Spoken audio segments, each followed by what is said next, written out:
안녕하세요, 여러분. 우리가 지난 시간까지 음운 변동에 대해서 배워봤는데요. 시험 범위는 한글 맞춤법까지입니다. 자, 그런데 이 범위를 시험 전까지 하기에는 너무 많아서 시험에 나올 수 있는 범위인 띄어쓰기 하나만 선택해서 우리가 오늘 간단하게 배우도록 하겠습니다. 여기도 시험 범위이기 때문에 여러분들이 주의해서 수업을 들어주셨으면 좋겠습니다. 자, 교과서가 아직 없는 학생들은 잠시 일시정지를 하고 교과서를 가져와서 교과서 154쪽을 펴보도록 하겠습니다. 자, 준비되셨나요? 자, 띄어쓰기에 대해서 함께 읽어보면서 수업을 진행하도록 할게요. 자, 영어는 무조건 모든 단어를 띄어서 쓰고 중국어나 일본어는 띄어쓰기를 하지 않지만 우리나라 말에서는 띄어쓰기가 어떨 땐 붙고 어떨 땐 띄어쓰고 해서 헷갈릴 수가 있습니다. 그래서 사람들이 띄어쓰기를 정말 어렵다고 생각하지만 사실 띄어쓰기도 원리가 있습니다. 여러분들이 수학, 과학 같아요. 문법을 그렇게 설명을 하시는데 좀 여러분들의 말도 일리가 있어요. 문법이라는 것은 수학과 과학처럼 일정한 원리에 따라서 우리의 국어 언어를 이렇게 설명해 놓은 것이니까요. 띄어쓰기 역시도 마찬가지인데요. 자, 몇 가지 조항을 함께 보도록 하겠습니다. 자, 첫 번째 총칙. 띄어쓰기에서 각 단어는 띄어쓰는 것을 원칙으로 한다는 말입니다. 네, 즉 단어 중요한 게 뭐냐면 단어와 단어 사이를 띄어쓰는 것이 원칙이다라는 거죠. 예를 들면 그러려면 여러분들이 먼저 단어가 무엇인지 알아야겠죠. 단어라는 것은 말 그대로 뭐 하늘, 땅, 바다와 같은 것을 단어라고 합니다. 어떻게 보면은 자립해서 쓸 수 있는 최소의 단위라고 할 수 있는데요.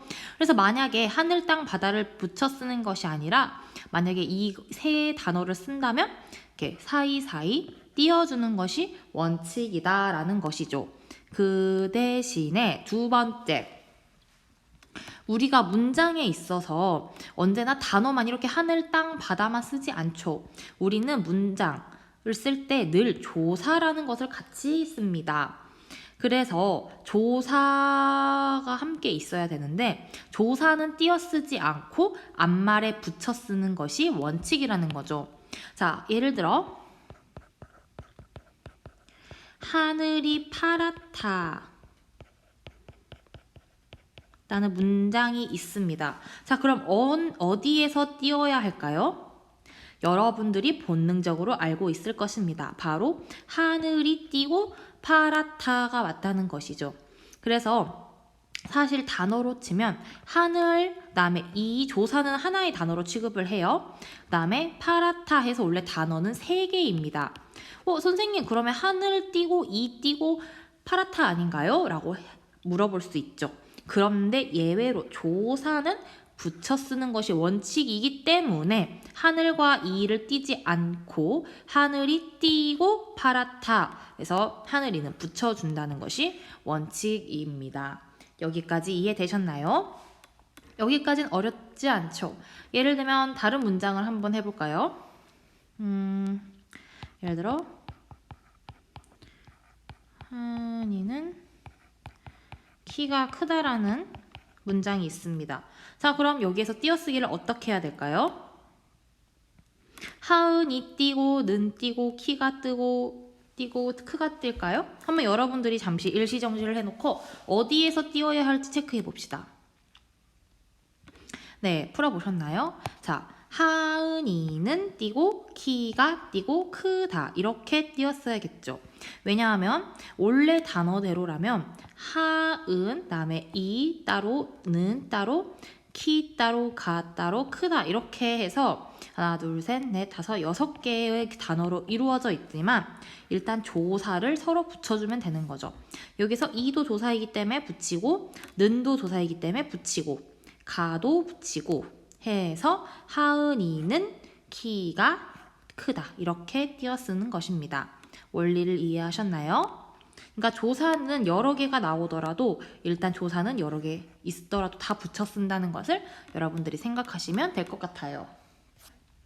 자, 두 번째.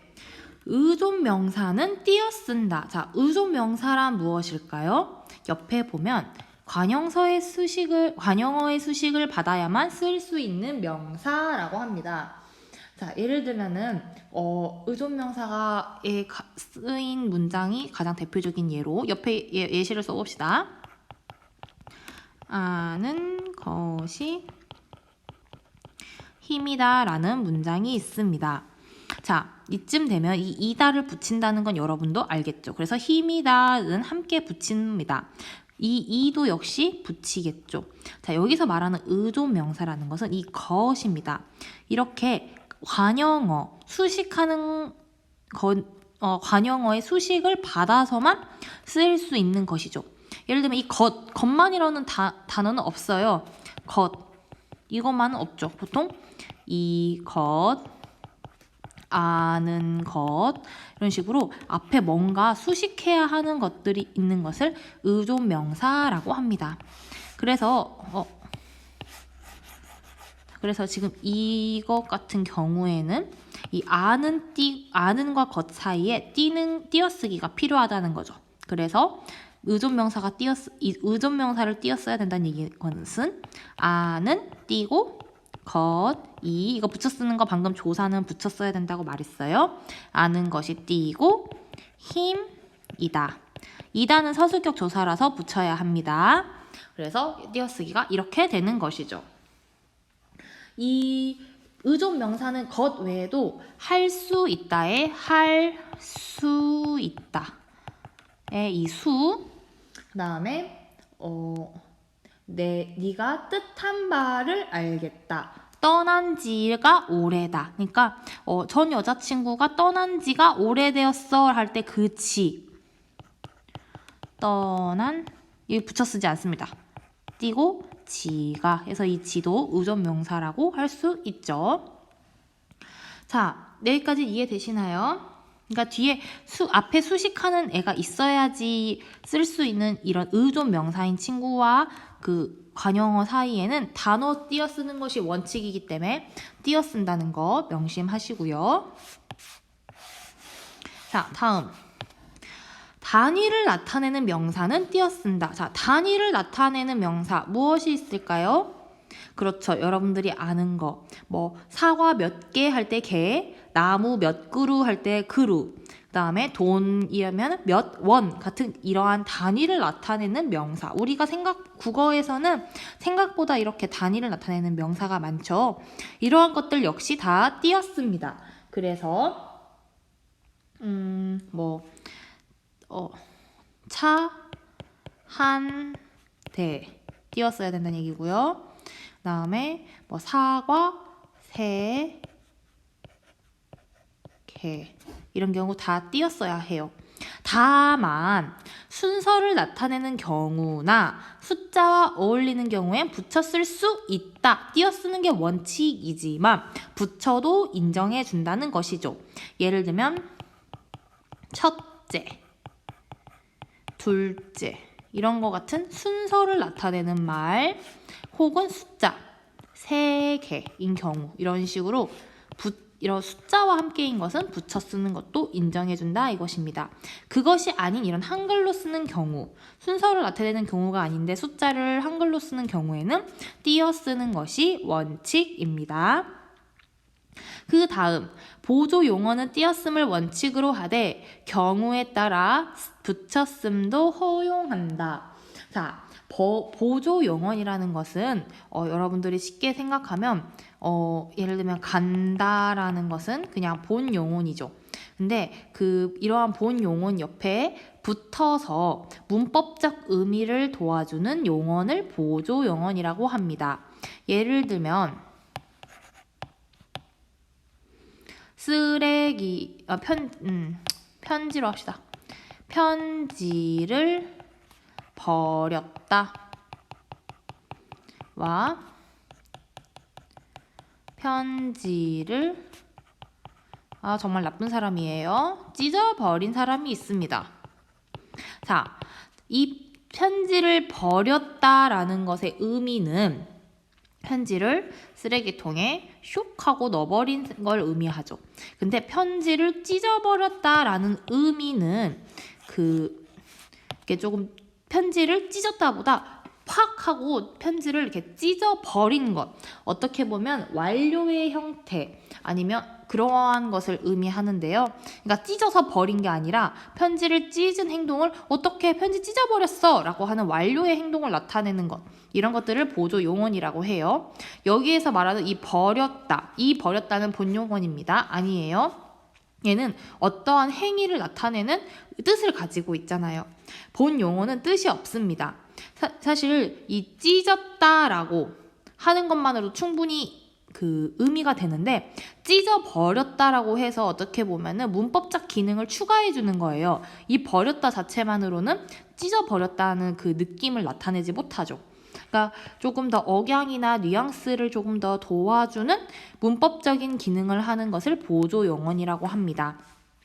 원래 이런 보조 용언 친구들은 이 앞에 찢어와 띄어 쓰는 것이 원칙이라는 거죠. 그래서 원래는 편지를 조사는 붙여 쓴다고 말했기 때문에 를과 편지를 붙입니다. 띄어 쓰고 찢어 띄고 버렸다. 원래 이게 원칙이에요. 하지만 경우에 따라 붙여 쓰는 것도 허용해준다. 즉 여기서는 이 찢어와 버렸다 사이에 띄어쓰기가 아니라 붙여도 허용을 해준다는 것이죠. 다만 앞말에 조사가 붙거나 앞말이 합성 용언인 경우 그리고 중간에 조사가 들어갈 적에는 그 뒤에 오는 보조 용어는 띄어 쓴다. 자, 이게 무슨 말일까요?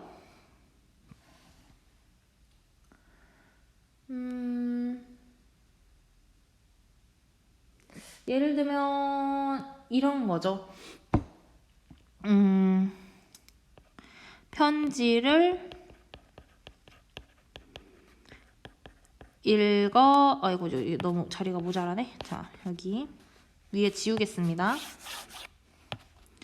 자, 선생님이 편지를 좋아해서 편지가 계속 나와요. 편지를 읽어버렸다. 읽어버리고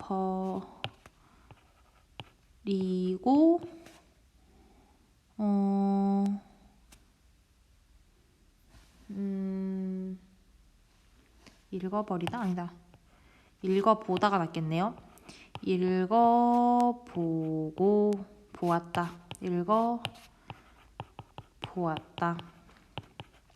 자, 이 경우입니다. 읽어서 보았다라기보다는 읽었다라는 것에 의미를 추가해주는 보았다, 보조 용언이에요. 원칙은 띄어 쓰는 것이 원칙입니다. 하지만 이 경우에는 이렇게 붙여도 상관이 없어요. 이것도 허락해 준다는 것이죠. 근데 다만 예를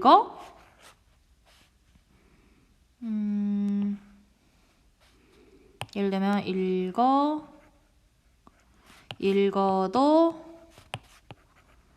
보고 그다음에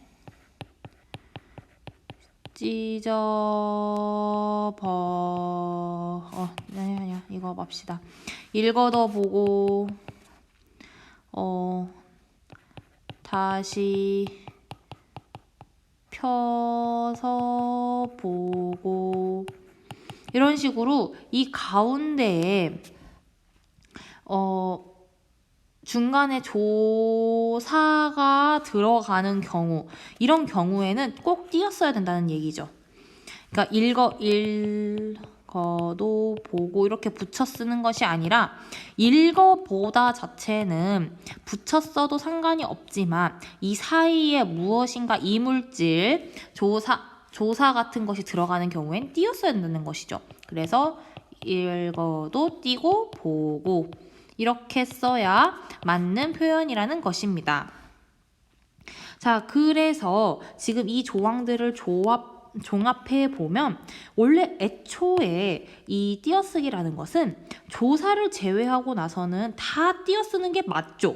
그런데 다만 어, 맞죠, 맞죠. 근데 이 의존명사일 경우에는 이렇게 순서, 첫째, 둘째나 숫자인 경우에는 안 띄어쓰고, 그 다음에, 조사가 안 붙은 본용어 뒤에 보조용어이 올 때, 아까 읽어보다, 이 읽어보다 같은 경우에는 붙여 쓰는 것도 괜찮다. 그러니까 이 예외적인 상황이 몇 가지 되지 않습니다. 그 경우를 제외하고는 다 띄어 쓴다고 생각하시면 되는 거죠. 이해되셨나요? 그래서 지금 이렇게 해가지고 띄어쓰기 조항에 대해서 몇 가지를 같이 보았는데요. 우리가 여기서 끝나는 것이 아닙니다. 바로 학습활동인데요. 지금 사실 여러분들이 이 학습활동도 전부 해야 하는데 시험 공부를 하면서 이 학습활동, 이해하기 활동을 꼭 한 번씩 해주시길 바랍니다. 배운 부분이요. 자, 그래서 지금 우리 띄어쓰기와 관련된 학습활동은 163쪽에 여기 부분이 띄어쓰기입니다. 자, 실제로 띄어쓰기 하는 것이니까 매우 중요하겠죠. 자, 우리가 아까 배웠던 것들 한번 체크해 보겠습니다. 바로 이거 조사 붙여 쓴다는 거, 의존명사 띄어 쓴다는 거 배웠고요. 단위명사 띄어 쓰는 게 배웠고요. 대신 이 세 가지는 서로 추가되었네요. 근데 사실 어려운 게 아닙니다. 만 단위로 띄어 쓴다. 예를 들어 16,000원이라고 하면은 예를 들어 36,000원이라고 하면은 3만 띄고 6,000원. 그리고 36,700원이라고 하면 700원을 뒤에 붙여 쓴다는 거죠. 36,000. 6,700원을 붙여 쓴다는 이야기입니다. 근데 다만 여기 함정이 있었네요. 이 원은 여러분 아까 단위 명사니까 띄었어야겠죠. 잘 확인하셔야 돼요. 자, 숫자끼리는 이렇게 만 단위로 띄어 쓴다는 얘기고 그 아래는 다 붙여 쓰면 된다는 거예요. 1100이 붙어 있으면 붙어 쓰고 만이 있으면 만 사이에 띄어 쓰기 해주고 그다음에 원 돈인 경우에 단위를 나타내는 명사는 띄어 쓰고 자, 그 다음에 두 말을 이어주거나 열거할 때는 쓰이는 말은 띄어 쓴다. 예를 들면은 우리 운동회 할 때 뭐 우리 팀이 뭐였지? 챌린지 대 뭐였죠?